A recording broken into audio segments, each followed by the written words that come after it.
Blog Talk Radio.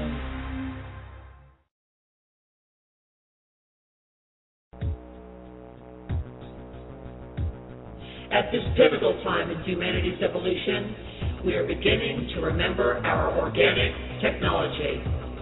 A technology, when used correctly, can create an experience that the majority of people the world over want to live.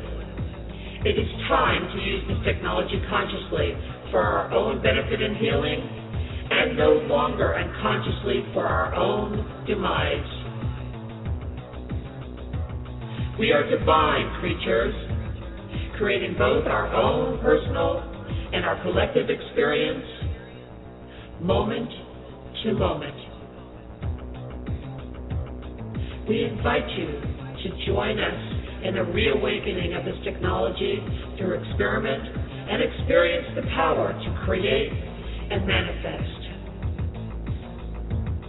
Become part of the 3%, the collective imagination.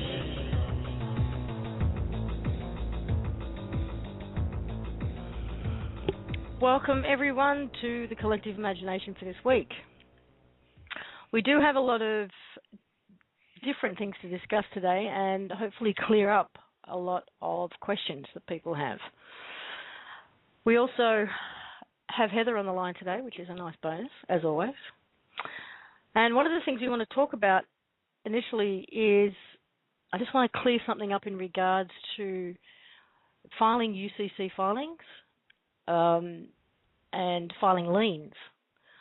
If you're being told that you must make a UCC filing from a commentator, you've read it somewhere on the internet, it has not come from OPPT.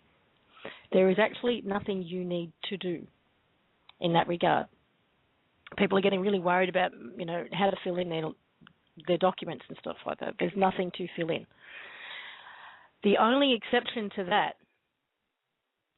is if you're using the courtesy notice and you're following that process and you've invoiced an individual or several individuals over a period of time and it's gotten to the point where you want to get enforcement on those invoices.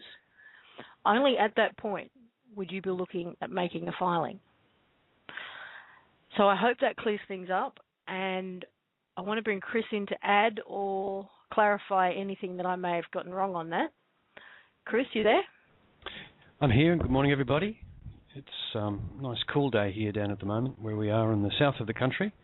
And no, I think you've covered it.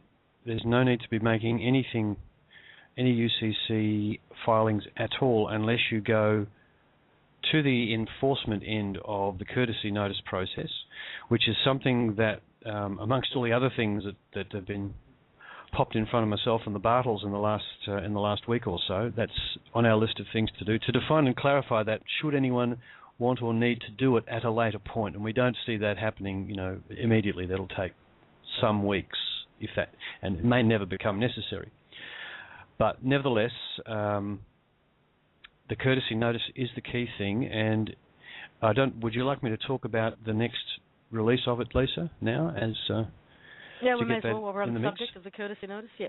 Okay, now, based on the initial experience we've had with the courtesy notice and the actual degree of wording that's available in the courtesy notice, we're actually about to do a re-release of the thing, and it's grown, it's changed in its scope, and which is why it's taking us a little longer than we expected, because we keep realizing there are things we can do with this. And we're going to end up with either 4 or 5 versions of the courtesy notice, but they're only different by one paragraph. Now, I've decided to release the 4 or 5 versions because we know there's people out there who really don't use things like Microsoft Word much and will struggle with copying and pasting. So we're going to put out just 4 to 5 separate files with a clear indication in the file name of what that particular one is for. And the categories they're going to fall into are these. A paper action. That's where the respondent has sent you a piece of paper with some kind of unlawful demand on it. A physical incident, which is where there is a situation where someone has physically harmed you. Maybe they've put you in handcuffs and put you in a patrol car. We don't encourage anybody to try and use these in a situation like that, use a courtesy notice in a situation like that. It's very confrontational. It probably won't help you. You can wait till you get the piece of paper as a result of that and then do a combined action, if you wish. Then there's another category of future action, which is very simple, and the sort of thing you could send to a senior person inside a foreclosed corporation, and it simply says, with regard to any future action by respondent's name with address of respondent. And the terms and conditions that you would use if they happen to respond to this, the terms and conditions that you would use will become very clear when you become familiar with the terms and conditions. So I'd advise you to kind of read through those and get the feel of them, because you'd respond precisely to what they've actually put forward to you if you use that future action. Then we've got two special categories, which may end up being one, but at the moment we've got a thing we've called slavery foreclosure general, and this relates back to a paragraph that's in the declaration and order, the final declaration and order, which we've also added to the courtesy notice in the section at the back under the military, or under enforcement. And it says, and I may have read this before, but I'll draw it to your attention, all beings of the Creator shall forthwith assist all public servants identified herein, meaning the trustees for that particular document, to implement, protect, preserve, and complete this order by all means of the Creator and created as stated herein by, with, and under your full personal liability. Which means that we, the people, are meant to assist the trustees, and of course the volunteers within the military, in shutting down the slavery systems. So the courtesy notice is a key part of that. We're letting them know that we know what's happened. Now, with regard to what we can use it for, I'll read out the declaration of facts that you would use, and you will find in this version, and you would use. And it says, with regard to perpetuation of any and all slavery systems by respondents with address of respondent. That's it. So that courtesy notice can go to any person in any corporation that, and I'll use this term specifically, damages your measurable energy. Tucked away down in the body of the courtesy notice is, under duly verified notice, is this paragraph. Proponent duly makes and gives you due notice that respondent is lawfully and legally responsible and liable in principal and triple damages under common law for any and all unlawful and illegal actions against proponent by respondent, causing and resulting in any and all damage to proponent, inclusive of physical harm, physical detention, property seizure, property damage, financial damage, or any other damage of proponent's measurable energy. Okay? So, if they do something which outrages you... Sorry, I just want to clarify, based on what we talked about yesterday, when it comes to large groups of people wanting to stand behind an individual, one of the people, to... This is it. This is right. it. Which one? Which version are we talking about? Both What's of these both of these two final versions. And okay. Just give me 30 more seconds, and I'll put the full stop at the end of the sentence. So, all right, I just wanted to be really clear. Yeah, the two declaration of facts is with regard to perpetuation of any and all slavery systems by person and with address of such and such.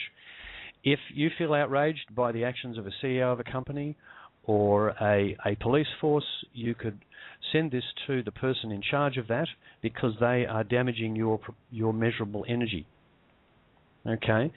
They are perpetuating a stress and a harm to you that has been foreclosed, and they should cease and desist. The second one is we're calling slavery foreclosure individual. This one says, with regard to perpetuation of any and all slavery systems, specifically the incarceration of, in this case, Patrick Cody Morgan by respondent's name with respondent's address. Okay? It could say Bill Brockbrader, and it should be addressed to the judge that put these guys in jail, or judges, all of the court staff, any police people, anyone that you find is involved with the incarceration of these people. If you're finding that the absence of Bill Brockbrader has diminished you, in some way, you are entitled to let the system know. And this is how we actually stand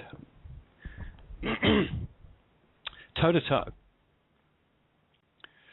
Now, in light of this, and in light of the discussion we had yesterday, I'm going to bring Brian Kelly out because we're adding a whole new section to the website, the OPPT-IN.com website. And Brian, are you there? Yeah, I'm here, Lisa. How are you? I'm good, darling. How are you? I'm doing good. Thank you so much. So do you want to explain what this new section of the website is there for, and what its purpose is, and how people can use it? Yeah, absolutely.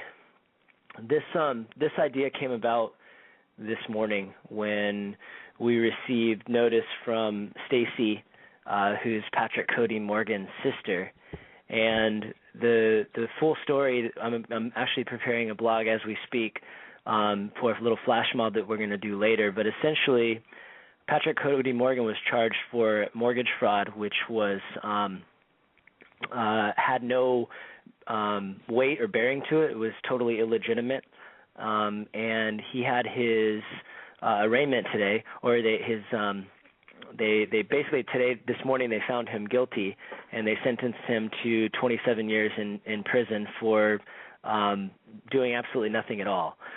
So what we're going to do is, the inspiration is to to make these stories very widely known, and we plan on doing that by holding these people. This judge, for example, his name is Judge Lynn Nettleton Hughes, and for anybody out there that thinks they can get away with these kinds of things, we're going to make sure that everybody knows what you did, and we're going to make sure that you think twice if you're in a position to to commit these kinds of acts against free people and against innocent people.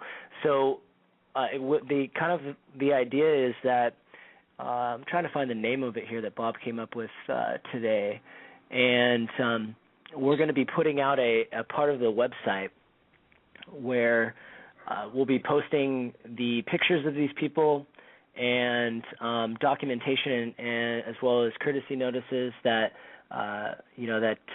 tell the whole story, and then that way their faces are out there for everybody to see. And for anybody that wants to send courtesy notices in, or call the courthouse, send an email, send a fax. We set it up today, the flash mob that we're going to do later, where the courtesy notices can actually be emailed in.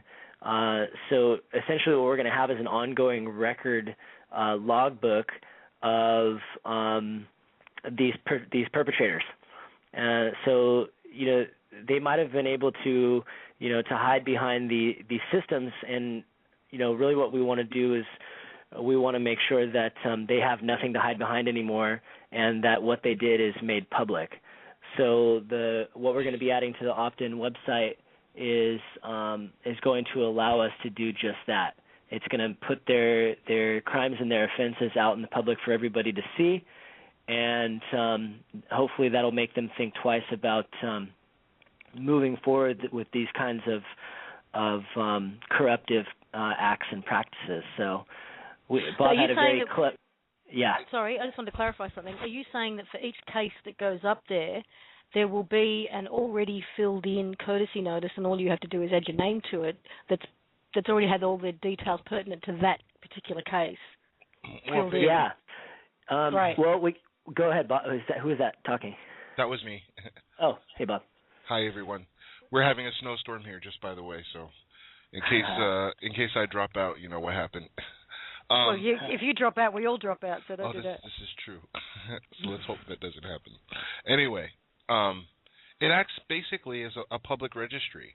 We're letting them know that if you continue in this action, your name is going to be registered on a public database, and we'll give them the website that they can look at it with all the details of the case. So if you sent courtesy notices and he ignored them and he sent you a judgment or a fine or whatever, that's all going to be up there, and he is going to be registered as engaging in treasonous activity. Mm. There you go. And that database, as it grows, will get forwarded eventually to the military and the volunteers that are available for enforcement. And we're letting them know that they're not going to continue. We're taking names. Yeah. Is that it?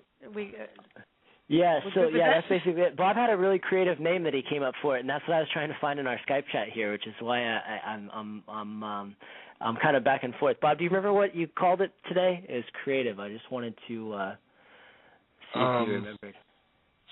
Well, it's OPPT taking names. So think of it like the the FBI's top 10 most wanted list. Well, it's going to be set up in a fashion like that where their position, their name, what they did is all going to be held in a database that will be keep a record of their actions, so that when the time comes, they can be held accountable to the treason and to the offenses that they've made. So I'm actually in the background right now setting up the flash mob to support Patrick Cody Morgan and his sister, who shared with us the whole story. So that, and at some point throughout the call, we'll put the call out so we can send out courtesy notices to this alleged Judge Lynn Nettleton Hughes. So I'm working on it in the background right now. Okay, great. Now, I just wanted to shift gears briefly, and I wanted to go back to that document that came out last week, the one that's on my website, American Kabuki, the one that finalizes our, how do you put this, puts an end to the game of duality. And I wanted to ask the people in the chat room, because they're the only ones who can really talk to me about this right now, is, have you felt it? What's been your emotional and energetic response to this? Have you felt anything? Because what I really got for myself was that, and we made the comment last week in terms of, the powers that will are now currently working off script, but what I really got for me was that so am I. That whatever I came in here with, whatever issues, whatever karma, whatever words you want to put to it, whatever I carried through into this particular incarnation is done. And that I'm now in a position to work off script. I'm in a position now to let go of all of that programming. I can color outside the lines. I can create a whole new image. And there's been some interesting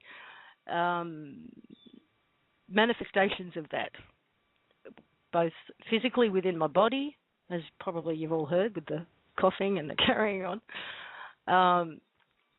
energetically, and also with relationships. It's like it's all balancing out. I am hearing stuff. I'm seeing stuff in the chat room. Exactly. Yeah, people are feeling it. Oh, that's good. I'm glad I'm not alone there. That's great.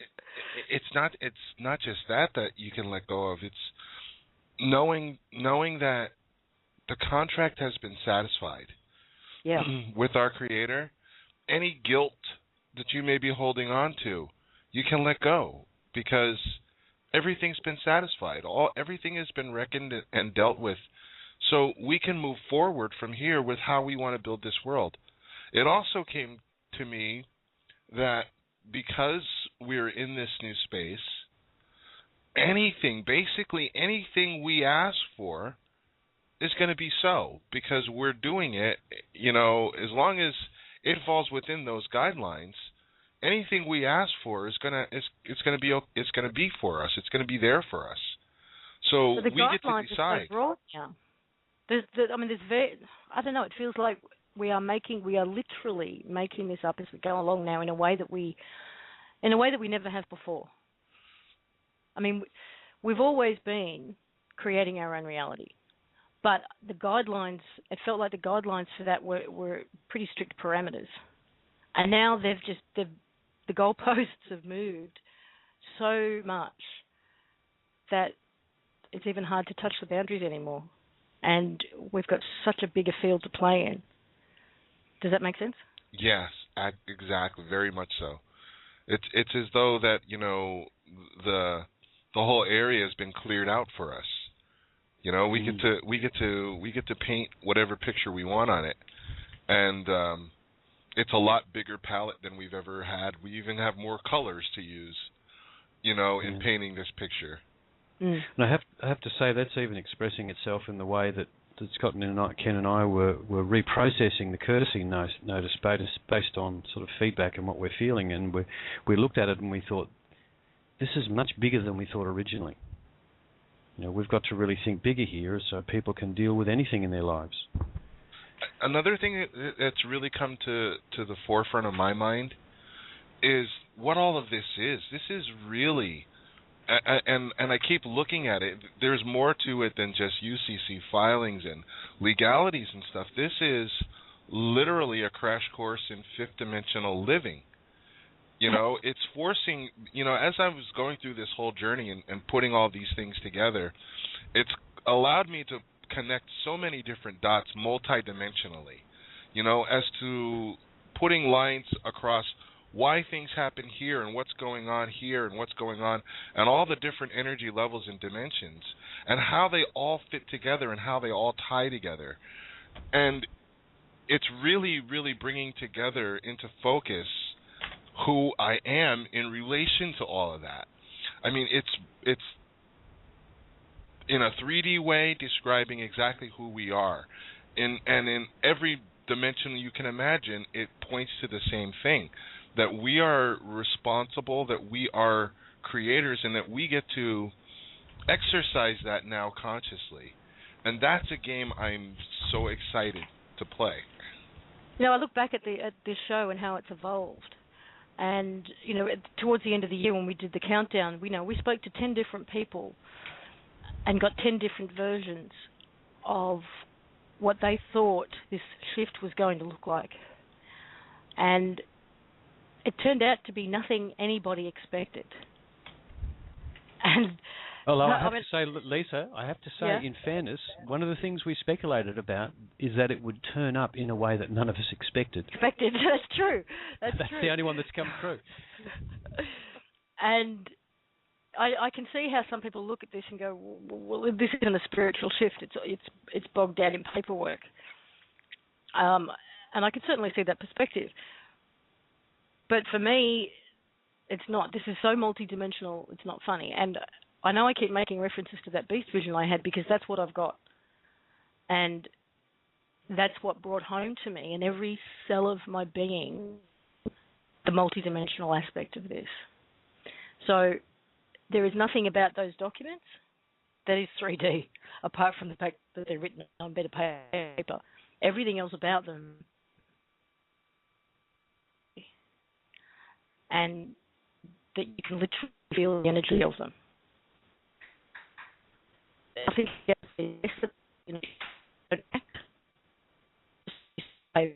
breaking up there, Lisa. Those pieces of paper are worthless. You're breaking up really bad there, Lisa.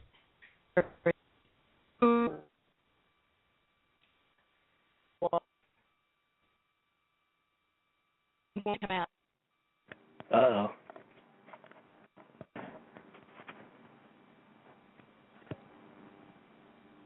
Can everyone hear me?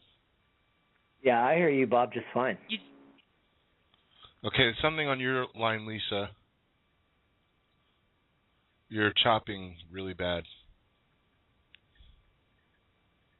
We couldn't have lost her. She started the call.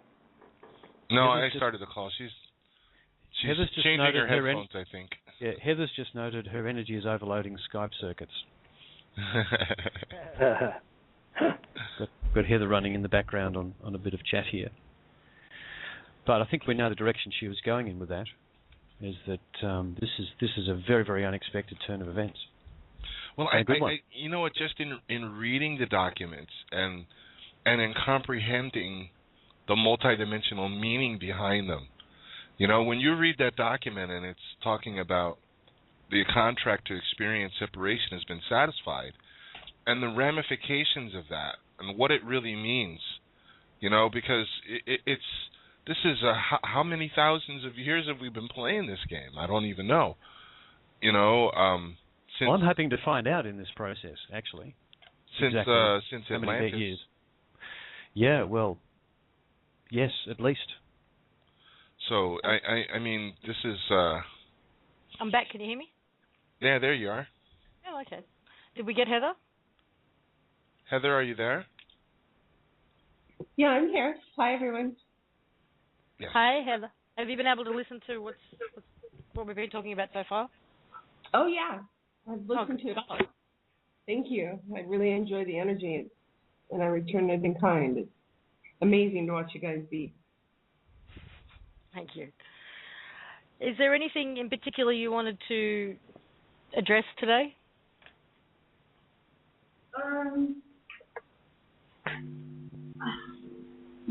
Just that enforcement is a big focus for people. Well, it's even more a focus now than money. When's the money going to show up? And I guess perhaps this is all intertwined anyway. In the courtesy notices, the UCC filings, people are sending me all sorts of data, and especially the contrasts that are out there right now. And it's important for absolute data to come on the table. That's the whole job of the OPPT at this point. All the legalese, all that boring stuff, it's over, it's done with. There's nothing left to lien because everything's already held by the people equally as it is. So there's nothing left to lien. And for those I wanted to make this very clear, anything that is officially issued by OPPT is posted at our website. And that website is just an archive. We're not going to go in and make it user-friendly and all this, make it pretty and fun to use. It's just an archive so that people know what we officially issue. Other than that, everything that right now is coming out OPPT, it is the people. Someone sent me over saying, why did you guys send a letter pleading with was it the Swedish government? It was the Swedish government. I was like, that's news to me. And then I read it and realized, it's just the people out there. They're asking nicely and kindly, which is a great contrast to what you see certain corporations operating under the guise of government doing, collecting ammo and guns and playing their false flags. So the people don't need to file anything else on the UCC as far as the old stuff. If people choose to file UCCs for any kind of contract that they enter into or anything like that, that's great. But as far as the old stuff goes, it's all done. Nothing more needs to be liened. It's already done. All the assets were foreclosed on. And that was by their own choice, by the power holders' own choice. All we did was record it, so we were just a glorified secretary. So this is, as you said, there's much more to the UCC database than just a commercial registry. And that's where the fun stuff starts, and that's why I was so excited about Lisa talking about her vision regarding the beast. And it is about, right now, you guys are recognizing harvesting tools. KP, Cal Paley, was discussing about Facebook. And Facebook is a really good harvesting tool that someone behind Zuckerberg, because Zuckerberg doesn't have the energy cognizance to go in and even think about harvesting. So there was somebody else behind that.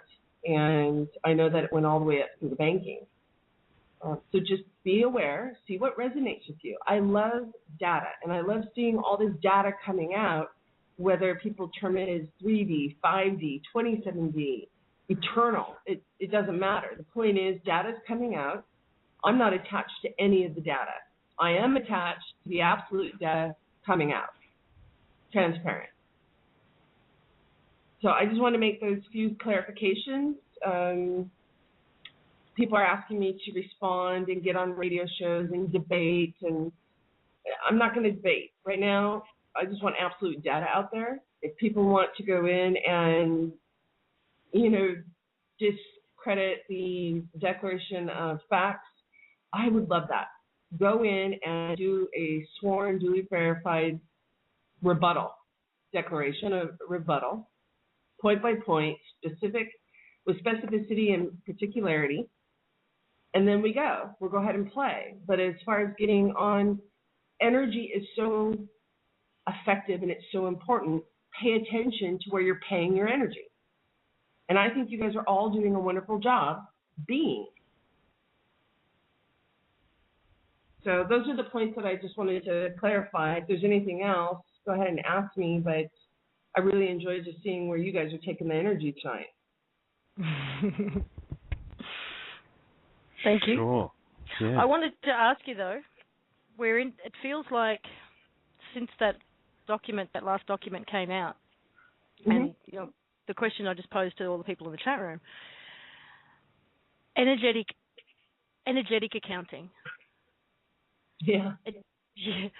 Okay, that's what I feel like I'm doing at the moment on a personal level. It's like my personal books are being balanced. Good, bad, and ugly. What does that mean for each individual on this planet right now? Are we all going through this? Well, are the behind the curtain going through this? Oh yeah, they're the first ones to go through it. The wizards behind the curtain, they know all about energy. And they're the ones that have created the harvesting tools, and they're the ones right now trying to figure out what they're going to do. Because, usually they have eons to set up their templates. They have decades to test them, refine them, and then they implement them. You guys took them off script. They have no idea what to do. So being off script, not knowing what to do, is causing chaos within their ranks, but they do know energy. And they have siphoned, stolen, commandeered energy by using tools of representation. And those guys are going to go through energetic accounting first. Now, the Eternal Heart exercise, which is being prepared right now, that's what it is. If you, and everyone has their own resonance, okay? They have their own database that they're working from, which is why it's so important to bring absolute data, transparent, and bring it visible on that table of transparency, is that perhaps you will find that within each embodiment, within each being in Source's universe, there's an eternal heart. Those souls, those eternal beings that decided they were going to play this game or have this experience of separation. And before they actually start playing the game or even set up the rules, they set up basically the safety net, the safety clause, the end game insurance that it would stop. And similar to what you would hear described as far as a death experience, a near-death experience, this review of your life and seeing whether you accomplished your goal, your mission, whatever it is. Well, really that's all energetic accounting or energetic bookkeeping, because bookkeeping and accounting are two separate things. They're not the same. And so with energetic bookkeeping and accounting, it just goes through and looks at every single movement that a particular Eternal Heart did throughout the embodiment. And the Eternal Hearts agreed to do this energetic and accounting and bookkeeping, and that is one of the tools of enforcement. Just one, mind you. So as far as the energetic accounting and bookkeeping goes, if I'm going to ask the other Eternal Hearts to go through the bookkeeping and accounting, then I must stand there and go through it myself. Whether I see myself as a bad person, a good person, that's all irrelevant. It's just data. So at this point, I know what my Eternal Heart is, and that was to go and share with all of you this experience of separation. Everyone was playing a role.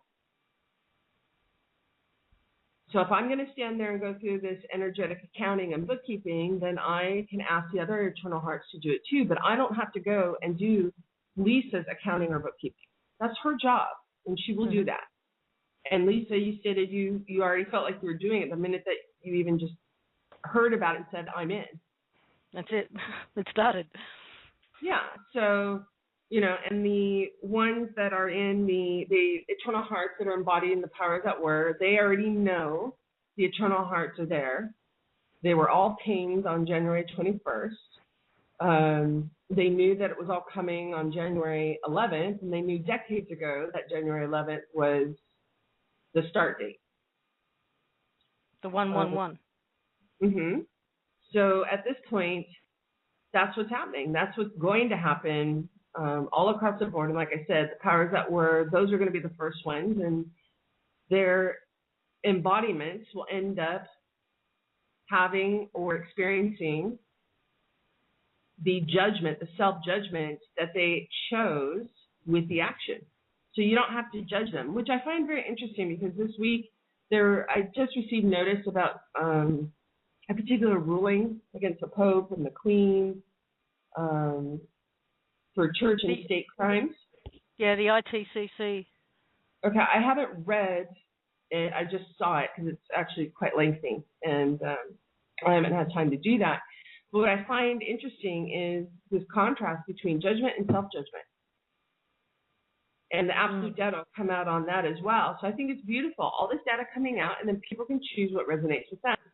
So the Eternal Heart exercise, I'm really excited for that to come out. I'll explain it really, really well. And the people can choose, see what it resonates with them if they want to play or not. And when I say play, I don't mean it in a light sense at all, in a lighthearted sense. It's not a game. It is actually real. That's why you have to do it with your full responsibility and liability. So if you aren't going to stand there and do your own energetic accounting, and then you don't have to think about it, it just happens automatically. You say, yes, I'm in. That's it. It goes. Yeah, I can vouch for that. It goes. So. You made mention last week of the Akashic records, the eternal records. I think that was the term you used. It may not have been. There's been a bit of confusion. Okay. Is there any way you can clarify? I mean, we talked to people on this show in the past who believe they read the Akashic records and get some really interesting information out of there. Are you saying what they're reading is the cooked books? Well, if you don't know there's another set of books, right? Then you read the books that you've got. And the other set of books, the eternal records, or the records of creation is how they were termed in the UCC from last week. Those are the eternal records. Those are unaltered. And yeah, the Akashic records, I mean, if people are going to be attached to the Akashic records and think that it imports something on their own validity, that maybe what they're reading wasn't real and yet they were relying on them, that's the whole part of the process of ferreting all that data out. The Akashic records, for those that are reading them, the Akashic records are actually inside. Inside each of us? Mm-hmm. The Akashic records or the eternal records? Both. But the eternal records reside in a frequency that is absolute current. Mm-hmm. So as far as the eternal records go, Dee always goes about this back and forth, stomping her feet, about remembering. And really, with any kind of data whatsoever, if you accept the data in your hand for your review, don't accept it for what it says, but you accept it for review in your hand, and then you acknowledge it, and then you discern within what is true or what isn't, or you say, I need more data, and you look around for any and all data that could be related or interrelated with it.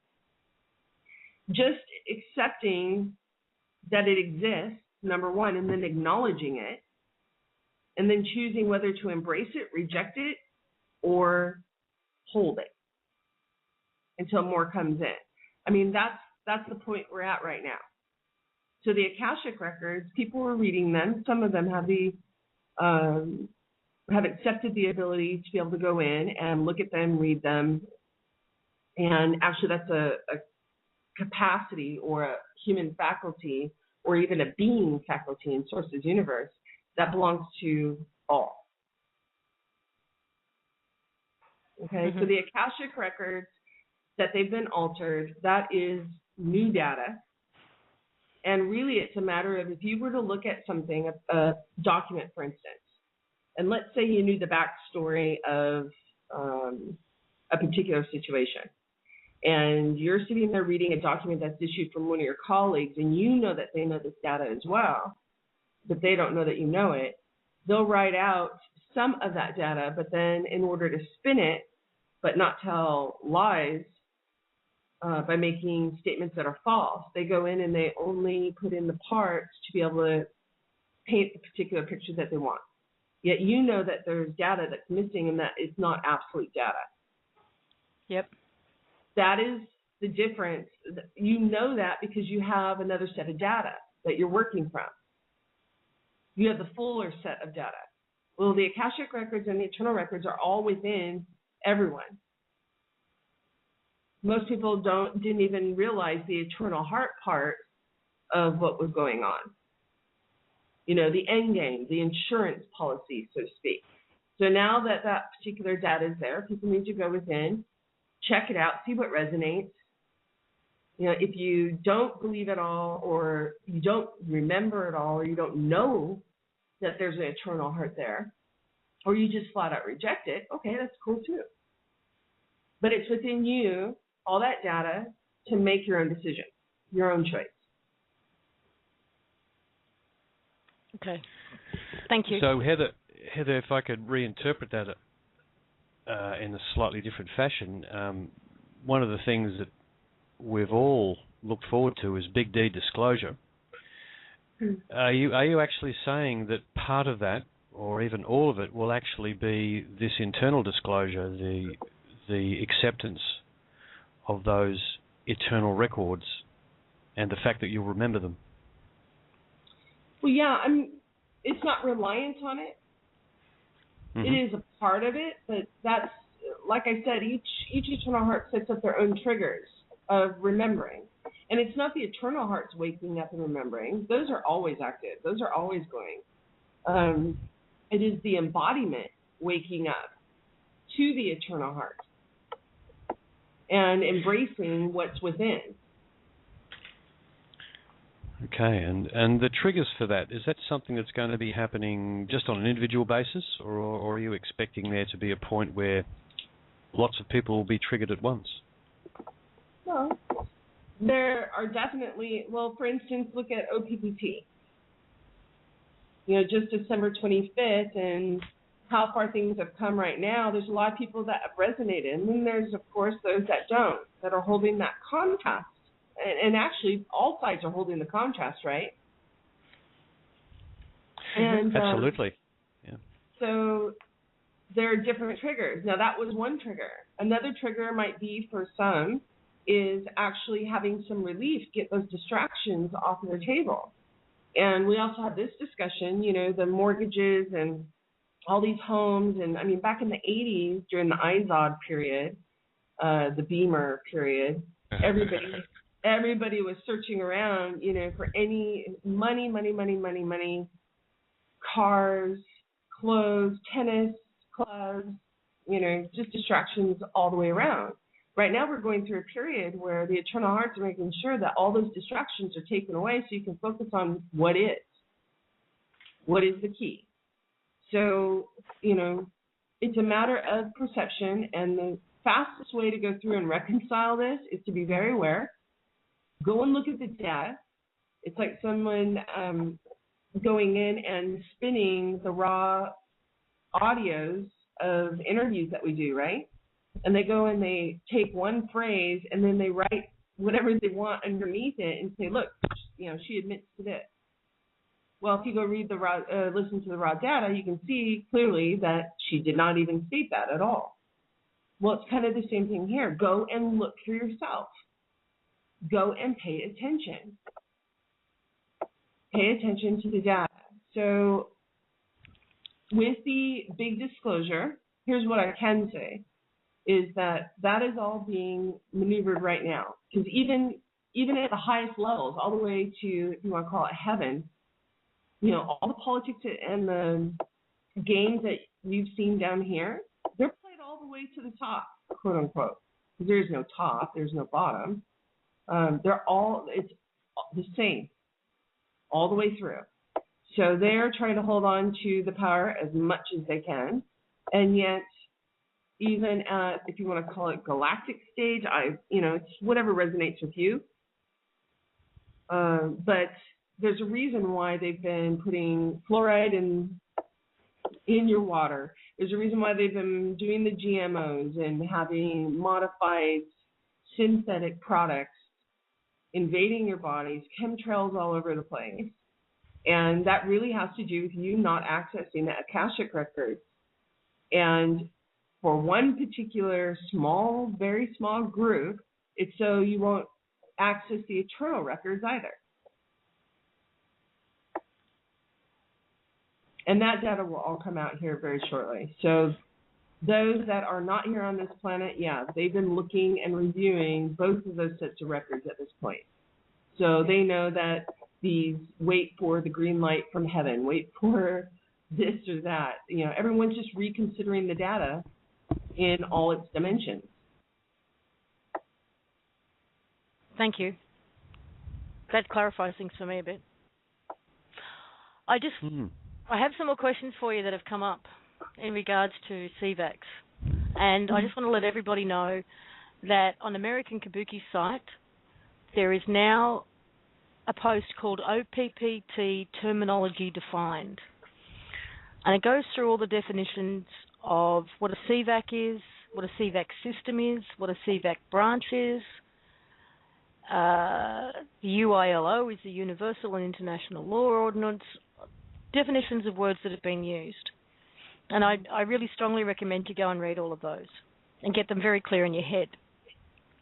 But one question that I've had repeatedly is based on a comment that came out in one of our discussions, and it was, you get in what you can draw out what you put in. Mm-hmm. So a comment along those lines.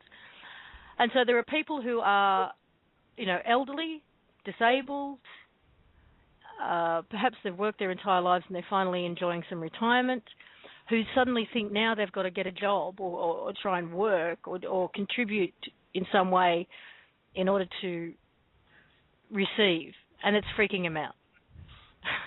I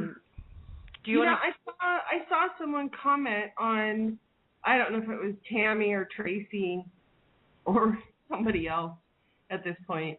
My comment was similar to a contract. If you go in and you do a contract, one person puts something in, oh, wait, that's exactly what the corporations have been doing all this time.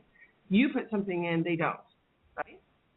Right. So that's not a valid contract. That's in one sense. However, wow, whoever went in and said that old people, children, disabled have no value whatsoever, what are they going to do? It just shows where their mind is, what their position is.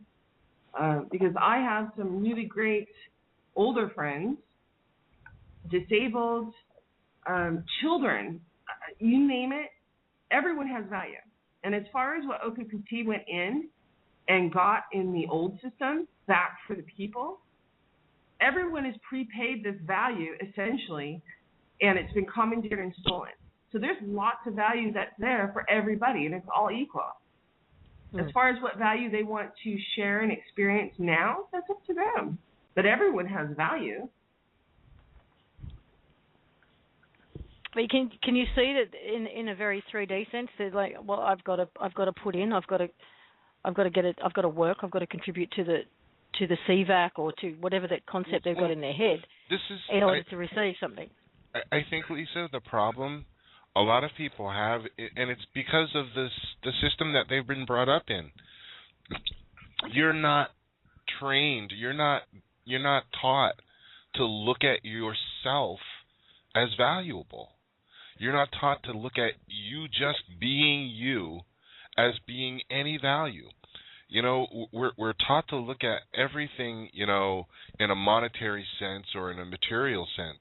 You know, success is measured by how much money is in your bank account and, you know, how many things you have.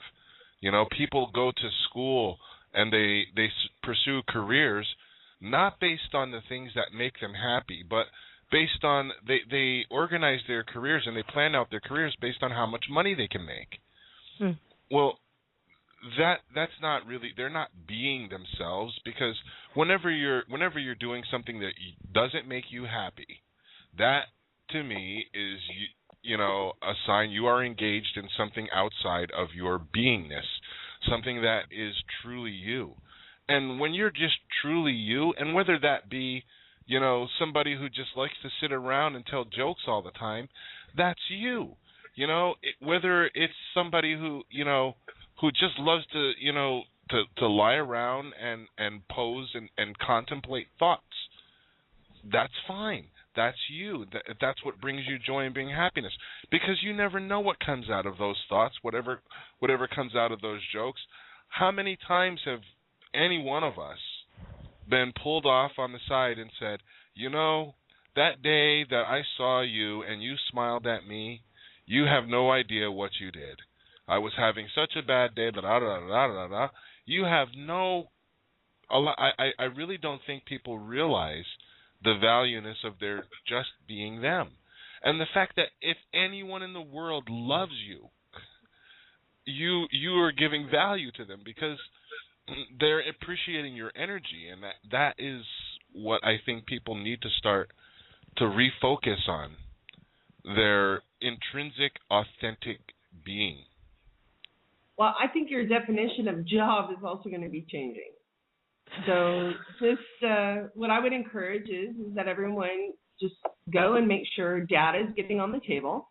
Whatever data that you come across, bring it to the table, bring it so that everyone can see it, and then make your choices of what is job from then to job now. I love having fun, and luckily everything that I'm doing now, which would be labeled a job, is actually just fun for me. I think everybody should be able to say that about what they do and how they spend their time. Well, Heather, what I'm getting from what you're saying about, for instance, the older retired infirm, etc., is that the value for them is already there, and it always was. Oh yeah. They won't have to go and work. You know, they've probably, you know, got a huge amount of value that from the work they've already done. Yeah, that's and true. So, well, I mean, look at what they did. They couldn't take your actual physical being, so they had to make a representation, right? And then after that, they've done everything they've done is to control, manage, and maintain that being.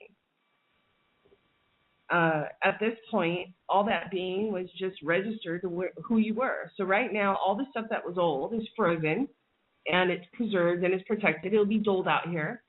And you guys just understand, that's why I put the definitions out. People were asking, okay, so the CVACs, when are they going to go out? Well, the CVAC, it's already out there.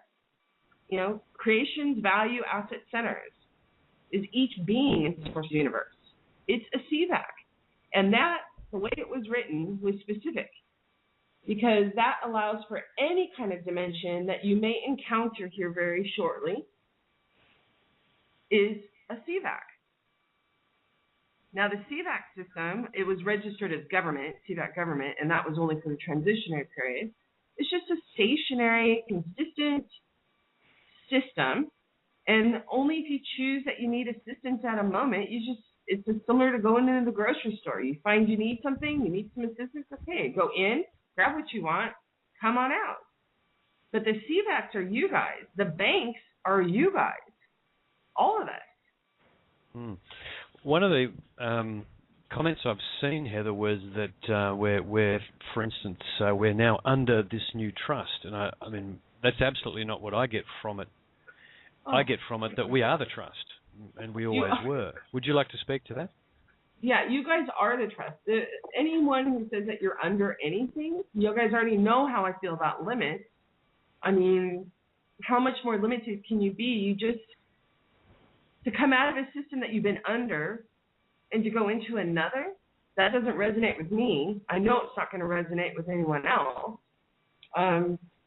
It's not that way. OPPT is just guarding the space. We went in and made sure we got all the being that they took, all the doing that they took from everyone. We've got it. It's going to be doled back out to each of the beings. And then as far as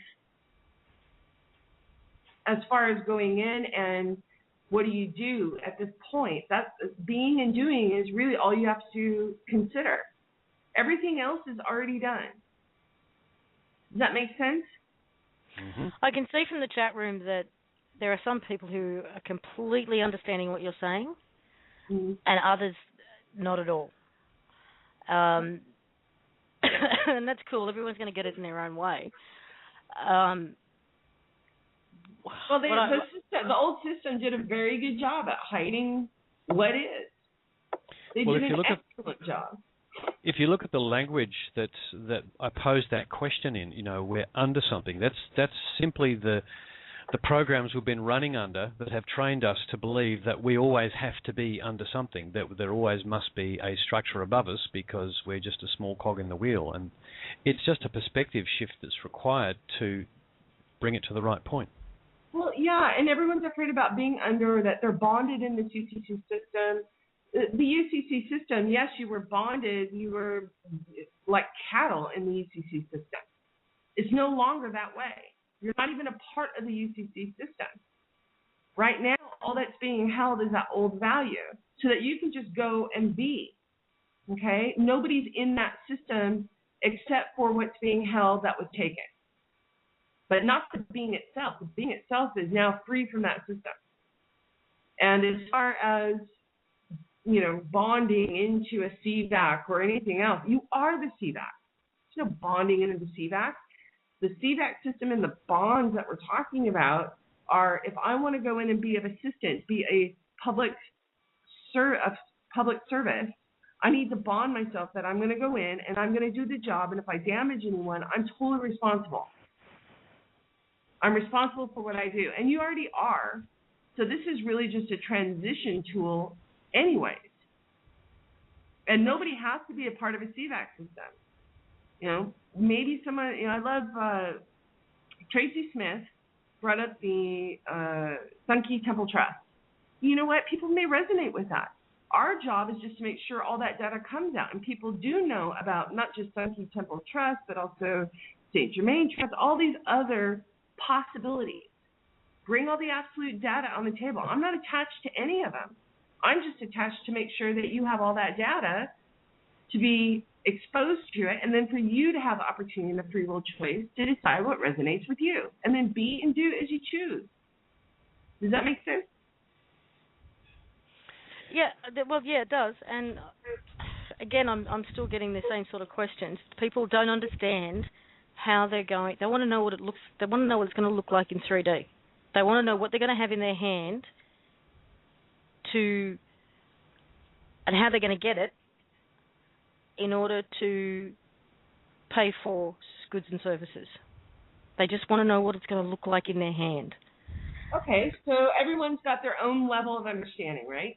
Those that understand energy don't need any representation. They use the prime energy source. Yes. For those that still don't understand what and still don't know what the actual energy or what the actual value is, I should say, then that representation will be available to assist them, as well as the systems of education or anything else. Data will be brought out, and they can grow with it. But yes, some people need those representations just to get over that hurdle or to trigger a further data surge. So yeah, they'll have their representations, and that's what the CVAC system actually provides for everyone, is that treasury. They'll have the treasury. They'll be able to go in. You can use the 3D. It'll start off with 3D, and then it'll introduce higher forms of technology. Okay? And so as far as the other system, as far as any other system, that's all it's just systems to assist only when the CVAC chooses that they want that assistance. The Treasury needs to get that old value back out to everyone. Okay, I think, Heather, what people are concerned about is where the link will be made into the Treasury. And what that will look like, will it be a web-based system, for instance, for withdrawing value so that it can be converted into something they're comfortable with, which in most people's case will be currency, as a transition? Well, it can be, excuse me, it can be any, right now most people are using digital currency. In fact, even the paper money is digital currency. Okay? The paper money is just digital currency, and that's how all the accounting is done. And they haven't printed any dollars off in like actual paper in a long time. And the paper that they did cut actually went and it's being held, and the people that it was paid off to are not able to use that or put it back into the markets, or they're just having it in a vault and can only stare at it. So as far as the paper money, it's just a representation of the actual digital. So if that's what people need to have a mirrored system on, then fine. One of the triggers for people responding negatively to the idea of going over to such an all-encompassing system as the CVAC system is the idea of they think that they're going to have a one world currency, a one world digital currency imposed on them, and because they've been whacked about the head with the idea of the New World Order doing that, they get very concerned. They get very concerned that cash is going to disappear completely out of the system immediately. And I don't see that as happening. I see it there as being a period of months or years where the old and the new are running alongside one another, and the more than 100 cash currencies that use cash still will dwindle down as nations, turn into communities. Now, just let me finish, Bob. And that eventually we'll be left with a digital system, but there'll still be some currencies alongside it for people who want to play around with pieces of paper. Would that be an accurate picture of the transformation? Yeah, I mean, I have to say my end point is a cashless society beyond that at some point. It'll be the prime value. It'll be the prime value. When you go, for instance, when I go to Europe, if I'm in America and I go to Europe, I don't take American bills with me, right? I go and I order up some euro. If I pull out from an ATM, I know I'm going to get cooked on both sides. And I'm talking old paradigm here. So representations of value, or value, is what is agreed on between two or more parties. Whatever one party is willing to give and another party is willing to accept. So value, you can have coins, you can have current paper. Just to be clear, current funds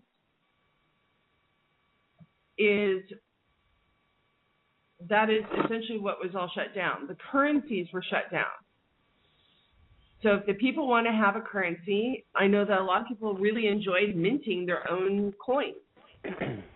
But at the end of the day, it's still put against their accounting.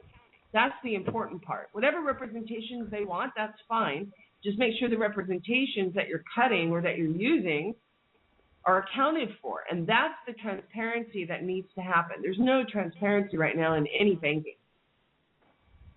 Sure. I mean, that's, whether it ends up being a piece of paper that people exchange or a coin that people exchange or just a digital exchange from one account to another, it's still got to be accounted for transparently. That's the whole point of having a transparent treasury.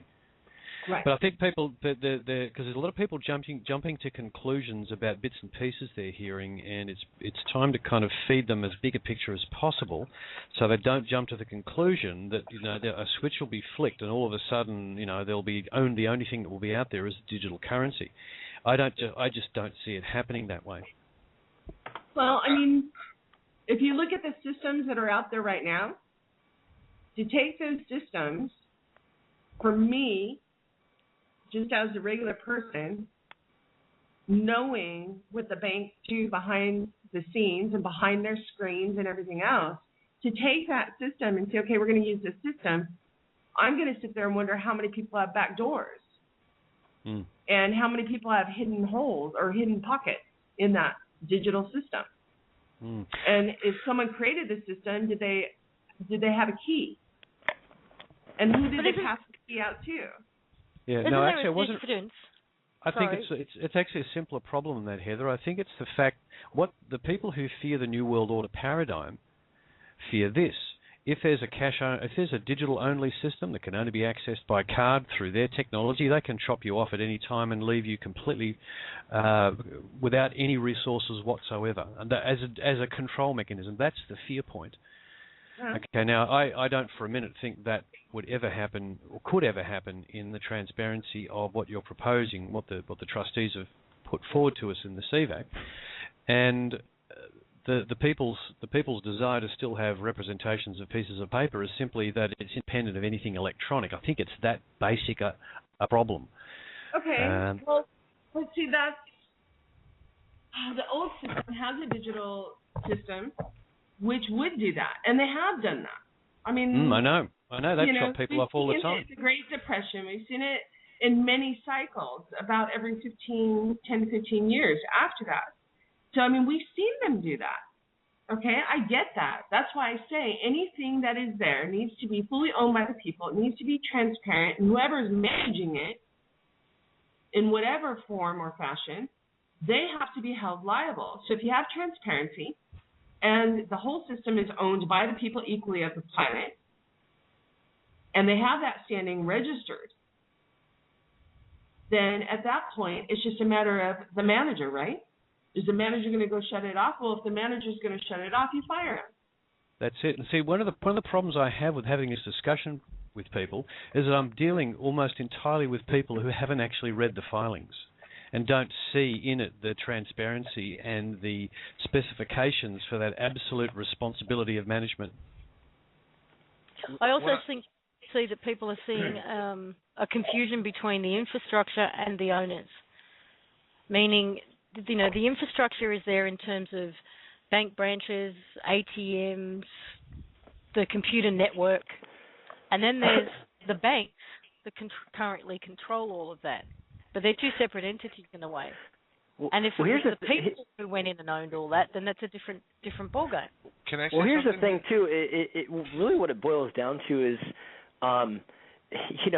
right now everybody's talking about, when they get their money, and it's totally understandable for all the people that are in such bad situations and need the cash. But, we've talked about it on so many calls before. What people want are they want to go to the grocery store. They want to go out and be able to get things that they need. And right now it's money that requires that. But if there's a time in the future where people can go out and they can fill their tank of gas, or they can get groceries, or they can go on a trip to Timbuktu or Honolulu, they have the ability to do that. So getting hung up on whether or not it takes, dollars and cents or gold and silver out of your pocket is beside the point if people have the ability to go out and do what they want to do when they want to do it, which is the definition of abundance, to be able to do what you want to do when you want to do it. I'm sorry. Go, Bob. I'm getting a whole different picture. I understand what everybody's saying, but when I look at this, I see all of the dimensions coming together. I just want to just follow me for a second. Any of you who watch Star Trek, okay? Now, we're all talking about how are we going to pay for this, how are we going to pay for that. What if one of the things that you don't know is that everybody may have a replicator machine installed in their home? Now, with that replication machine, it will directly change energy into whatever you want. You can go and say, I want a cup of coffee. There it is. Then how irrelevant does the discussion about money occur? So then everybody's going to wonder, well, who's going to have access to the replication machines? And how can I get one, and how will we make sure that everybody has one? Well, let's go a step further. Let's say you don't need the replication machine, and you can just do it yourself. One of the things I noticed in the filings is that, especially the last filings, the manuals for all creation shall be given, and the guidance to use them. Yeah. this is one of the things, and I'm looking. Maybe I'm thinking way too big. Maybe I'm thinking, but I'm looking at a period of time in the very, very near future where all of this becomes really irrelevant. Well, and that's exactly it, Bob. But I mean, the people that Lisa was asking me to answer, they're not there. They're not interested in that right now because that's not a part of the reality because they don't have that data. But that data will be coming, and yes, OPPT made preparations for it. So we've also made preparations for the respect and the honor of other beings, which everyone will have data on and experience with, because they've been prepped by the powers that were so that they would be rejected and feared. So at this point, you're reading, I don't think you're thinking too big, Bob. I think you can keep going. You can keep going. Yeah, see, I see that as that's the destination. But what I keep, every time I talk to people about this, I'm trying to emphasize we're going through a transformation. And here's where we're starting from. And the questions, a lot of the questions that are being generated are from this starting position, right here and now, looking at my situation now. How do I solve my problems? And I completely understand that. But we're going to go through a transformation, and the end point, or even the beginning point, will be what Bob talks about, where the new types of technology do kick in. Now, that's just not on the desk just at the moment. But we still have to look forward to that point, because that's where I want to be.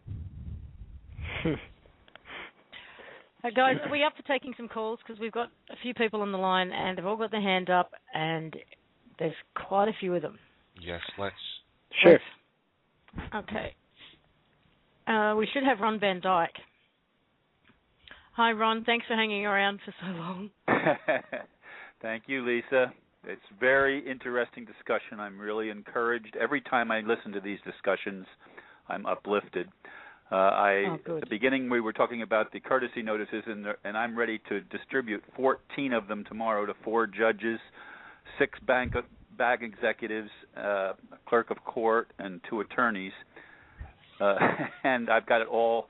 I haven't printed them all out yet, but I've got them ready to go, and now I have to look at the new thing and see what I need to modify. So I'm hoping to have that link. Yeah, Ron, if you're just working off paper, you're just using their paper responses to you as the trigger? Is that what these courtesy notes are response to paper? Yeah, the bank sent me a notice that in just a week before Christmas that I had to vacate my house, basically, or they were going to force me out. And there's never been a foreclosure. There was never a mortgage on my property. And so I've been fighting this in the court since 2005, and it's now in federal court. And the federal court's trying to dismiss it for technicalities rather than the meat of the issue of following the Constitution and following my right to a trial by jury, which they've always denied me. They've never even given me a hearing, let alone a trial. What I was going to say was that the courtesy notice that the first version we put out was focused on paper, and if you're responding to paper, it's fine. You shouldn't have to change what you're doing. I just move forward on it. All that'll happen is the ones we're adding to it will simply give you more scope to send it to more people with absolute justification in what you're doing. Yeah, another question that I had that I wanted to get an answer to, and now that I have you on the phone, other people may have the same question. The paper that was served to me came from a particular bank, and I have on the reference number, I actually used the federal case as my reference number because I'm also attaching the federal court to the whole process, the federal court filing. But anyway, just remember, Ron, that you're dealing individual to individual. Correct. And that's when my point. the courtesy notice when it hits their desk, what they need is clarity on the matter you're bringing to them.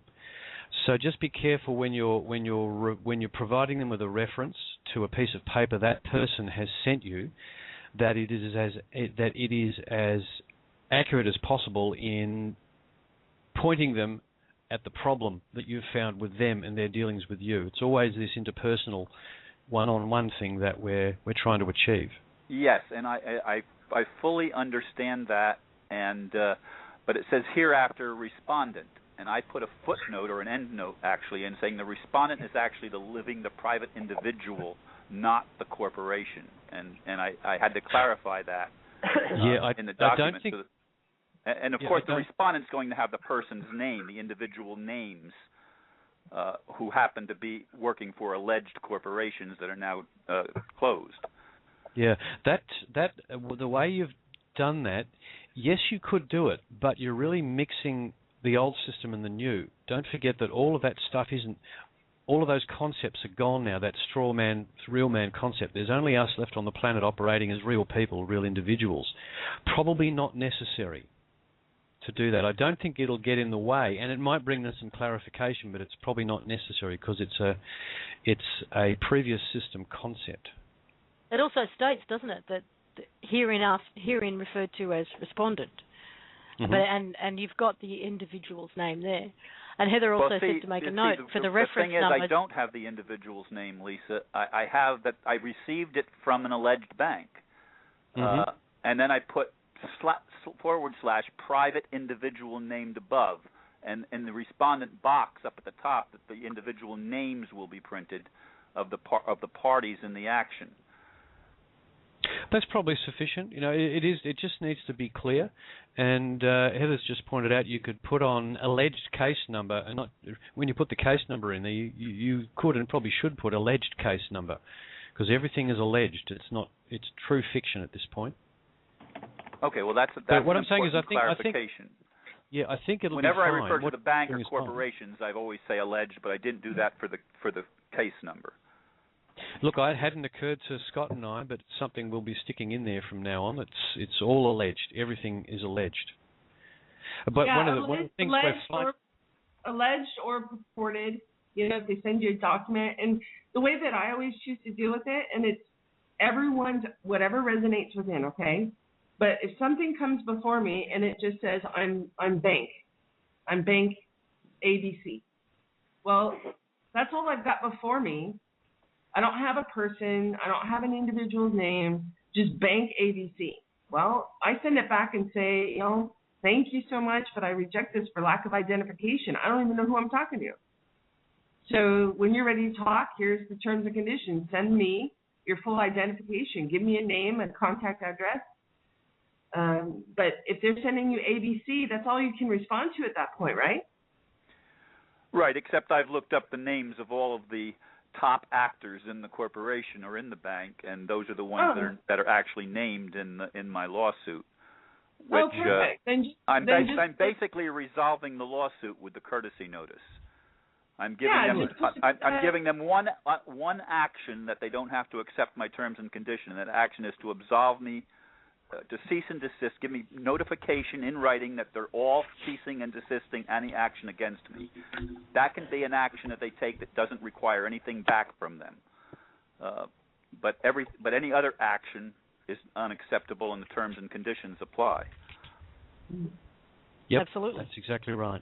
Exactly right. No, look, that's great, Ron. And how many people is that going out to? 14. 2 federal judges, 2 circuit judges, 6 officers of the bank in question, the clerk of the court, and 2 attorneys that were representing the bank. Now, have fun with it. Yeah, have fun. I was just going to point out this, and you will have heard this earlier in the day. What you're doing is a classic case where if they come back and they deal with you in a fashion that's unsatisfactory to you, that we can actually enlist the support of the people to send their own courtesy notices for damaging their own personal measurable energy by the steps they've taken against you.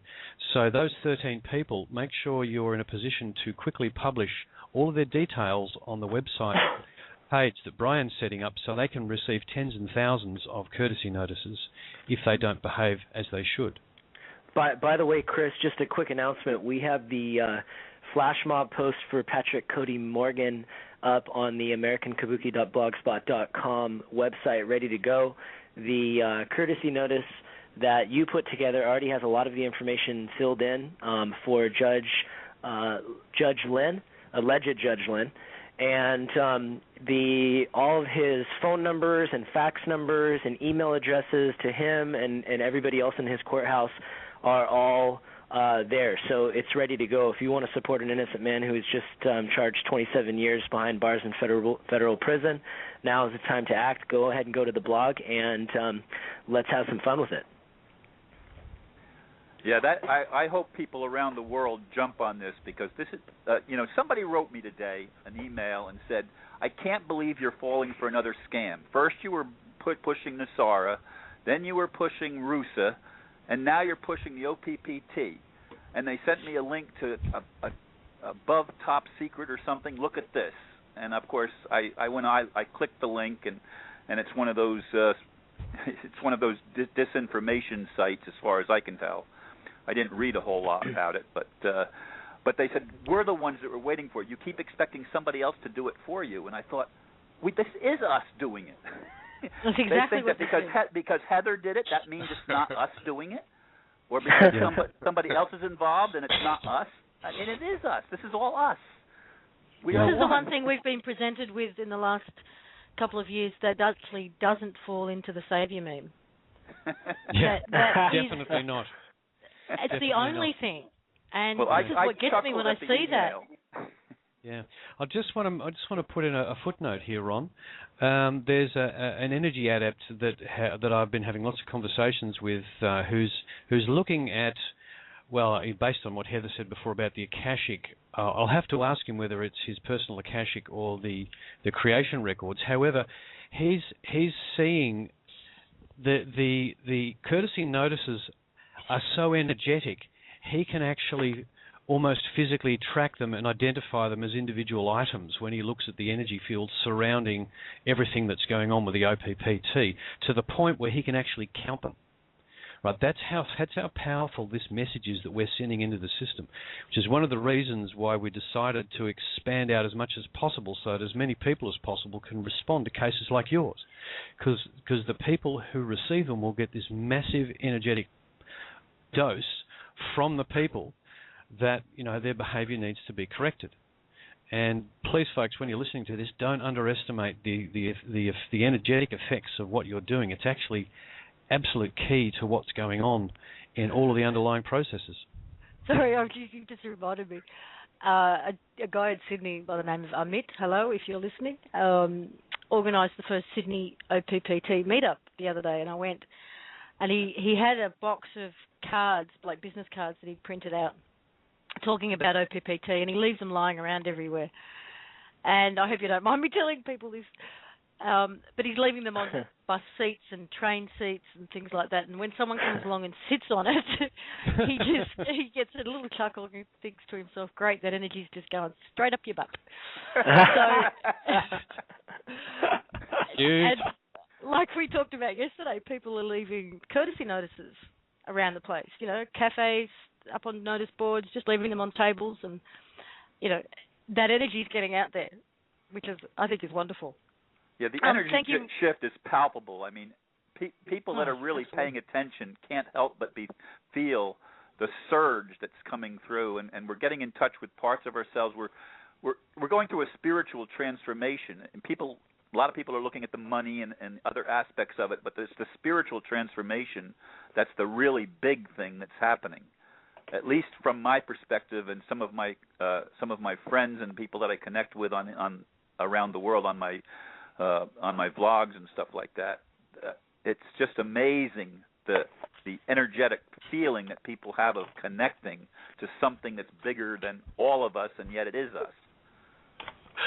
I'll just share with this to you. I just got a message from Captain Darrell, the Canadian gentleman who's been speaking out as an ex-member of the military on his terms, and he's just Skyped me and said, I'll read it out, the courtesy notice I handed out was like holy water on vampires.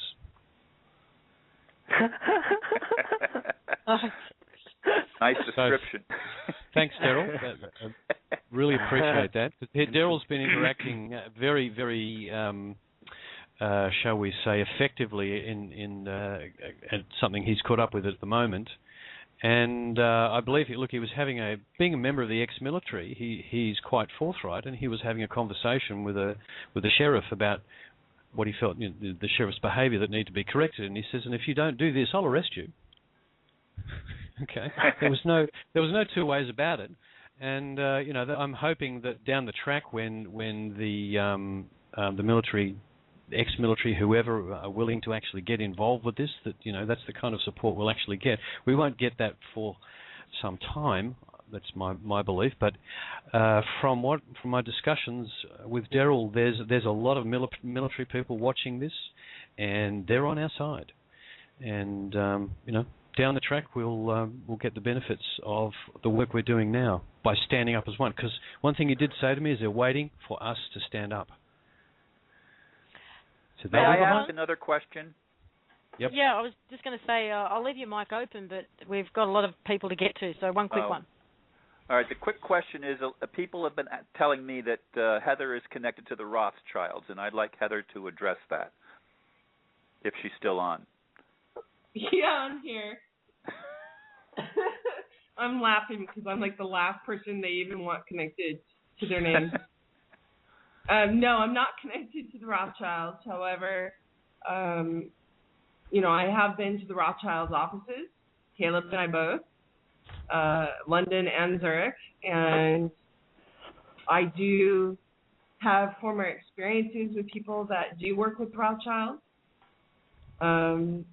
But as far as the Rothschilds, there was one gentleman, and we always had a guy in between, but there was one gentleman within the Rothschilds that basically would just send over, using other people's emails, he would send over certain documents. I'd be on a conversation on a phone, and within 10 minutes, I would have an email from nowhere basically saying, okay, Heather, go do this.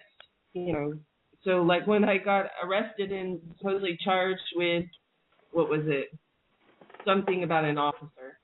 The information from him was to go to the Attorney General and have the Attorney General verify, do a certified opinion, that particular statute that they were charging me under was constitutional. And the AG never does that because then they admit to the fraud, they set a paper trail. Usually cases go away. Well, that was one thing. Or like the deeds of trust, pointing out that the deeds of trust, look at them and look at the UCC. And deeds of trust paragraphs are basically cut and paste of the UCC, especially lien, landlord-tenant, gift, and purchase. So they were helpful in just pointing the direction of where to go look for things, but it was totally up to the trustees to go and vet the information, work it through, go and double check it, go and triple check it, and then go and check it some more. But there were people all through the system. Salen's law firm, one of the top lawyers for HSBC. There was a lot of people inside the system that want to get out of the hostage situation or the slavery system themselves. So for the people to think the people inside the systems are creating this new world order, they actually want out. It's the highest level of the system. The principles, those are the ones. And no, I don't interact with those guys. And just so people understand, some of the best intel we get comes from within the system.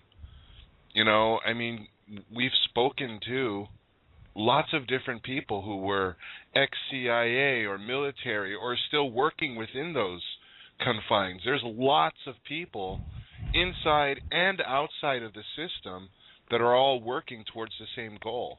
And people, I think people, they like to put everybody in a box, and I hate when people do it to me. So please don't do that to any eternal heart, because everyone is responsible for making their own choices, and you can't lump people into a category and say, well, this person's a lawyer or that person's Jewish, and and I heard their grandmother say this word. Did I answer your question to the Rothschilds? Yeah, I think so. Absolutely. Okay. I'm so relieved that got put out Thank there. you. Now apparently the chat room's going crazy. People are dropping off and logging out and logging in and losing sound. So they're losing. I think we've lost the stream to a degree. I'm getting a couple of messages here saying they lost sound. So these are people listening elsewhere. Refresh if you have to, but it should come back. We're still online. We're still live. So just refresh. Yeah, so am I. So are we back online? Can somebody send me a Skype message or? Yeah, I've just got a couple in, and I'll just tell you what happens.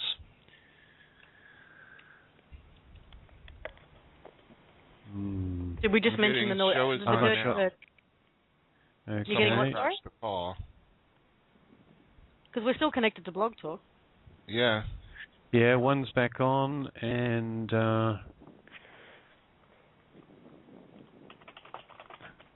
well, I know one successfully got back on. Yeah, so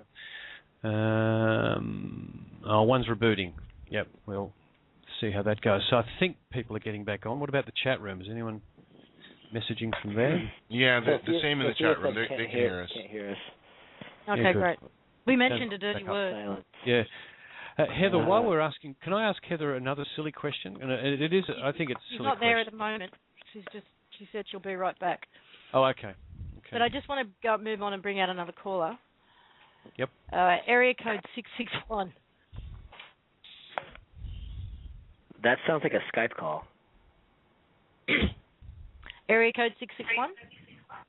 I don't know what my area code is, but I've been on Skype. I'll take it. What was your name? My name is Shaina. Hi, Shaina. Hi. First, I just want to tell you all, love you so much. Just send you out loving, intentional thoughts every day and to the world. And just have a question that has been nagging at me. I have a lot of family members that are very Christian. And they're looking at this as almost on the lines of the New World Order that is to be avoided. And I had hoped Heather would be on the line to address this because I was wondering, she talks about, getting all of the data on the table, the absolute data, and I'm wondering, is there going to be a time where people will know? Because when I was thinking about this, you have a lot of Christians and Muslims and different ethnic groups that are very ingrained, indoctrinated by their religions. How are they going to be able to come around to the acceptance of this? If they're going to be that energy coming from Creator that is going to help to open their minds and their hearts? My personal answer is, yeah, that's what I think. That this awakening is happening inside each and every one of us. And truth, whatever that is, will come to each of us. And if it means breaking outside of a religious program, then that's what will happen. But, I'd like to hear from everybody else. Is Heather back with us? Yeah, I'm here. Okay. What's your thoughts? I reiterate what Lisa said and just say be open, have no expectations, and definitely, you can either set your intent to be attached to data or not. And that includes the data that you previously hold or that you currently hold. So we talked about trigger points before, and there's been a lot of trigger points over the last 12, 13 years for different people. 9/11 was a huge trigger, for example. The Pope resigning and whatever happens next with the Catholic Church may be a trigger for a great deal of Catholics and Christians. It is. There are triggers, and look at all the questioning that's been going on just because of the Pope resigning. Then it goes into further, okay, why did the Pope resign? And then all of a sudden you're looking at information from is it ITTC, the court, and what they did. And then you have also the banking scandals. I mean, just the fact that the Vatican's getting so much light right now that they don't know what to do about it. It's just data. It's coming out. My grandmother is so attached to the Catholic Church and very attached to Pope. Doesn't matter who the guy is wearing the hat. Just the symbol of what the Pope is for her. Even with the sex scandals and the abuse scandals that came out, I just could not reconcile her way of thinking. But then again, that's her way of thinking. I love the contrast. It really made things easier for me, for my own choices. Yeah, that resonates with me too. I that's why, as you said, just trying to wrap your head around how anyone could continue to support a system that has done so much harm. But then I just, all I do is myself personally is just throw love at it and say it's not really mine to understand or to change it. Just keep going my direction the way I need to and sending out that love. So I just, wanted to hear it from you. Helped me because it resonates with the way I feel. Think about it this way. Think about it this way too. Let's say as an example that'll illustrate this. Let's say you have somebody that believes the human species are the only beings in the universe, and they say, well, there's no extraterrestrials or there's nobody else. It's just us, and that's their belief, and it's ingrained very deep within them, and all of a sudden, a ship comes down and lands, and brothers and sisters from the star walk out of it. They're put in a place where they couldn't possibly say we're the only ones anymore because they have the proof that's right in front of their face. So at some point, one point or another, there's going to be an experience that allows people to recalibrate their beliefs based on everything they see in front of their face, because all of the data is now put on the table. Now they have the ability to really go inside and say, okay, maybe maybe the time has come for me to rethink this whole thing. Yeah, Brian, I agree with you at one point, but at the same time, depending on how invested they are in that belief system, they can absolutely deny what they just saw in front of them and say it was a vision from the devil, So the devil did it. The devil did it. Yeah, exactly. So it's yeah. I was just going to say, there's one aspect that I've talked to a couple of quite religious people about this. When I say religious, these are people who have very connected to certain faiths. And what I find is useful for them to think about is that most people are becoming aware that their churches have problems with corruption. This is the churches. And I just point out to them, the church is not your beliefs. Your beliefs are your beliefs. Separate the two things. You've got an attachment to the church. And if you treat it as a thing, you can lose that attachment without losing your beliefs that there is a creator and whatever else you want to associate with that belief.